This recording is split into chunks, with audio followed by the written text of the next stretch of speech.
ஈரோட்டிலிருந்து ஒரு நேயர் கேட்டிருக்கார், எனக்கும் என்னுடைய கணவருக்கும் இடையிலே அடிக்கடி பிரச்சனைகள் வருது. இது டைவர்ஸ் மட்டும் போயிருமோ அப்படிங்கிற பயம் இருக்குது. இது வராமல் இருக்கிறதுக்கு என்ன பரிகாரம் அல்லது என்ன வழிபாடு செய்யலாம் அப்படின்னு சொல்லி கேட்டிருக்காங்க.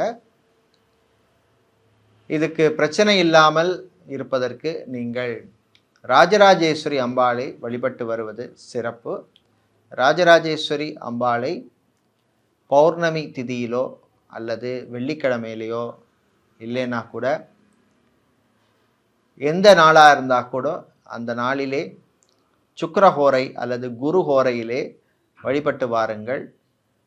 முடிஞ்சால் மல்லிகைப்பூ மாலை அல்லது மல்லிகைப்பூ சரம் சாற்றி வழிபடுவது உங்களுக்கு அந்த பிரச்சனையுடைய வீரியத்தை குறைக்கும். உங்களுக்கு கணவனுக்கும் மனைவிக்கும் இடையே ஒற்றுமை பலப்படும் அப்படிங்கிறது என்னுடைய பதில்.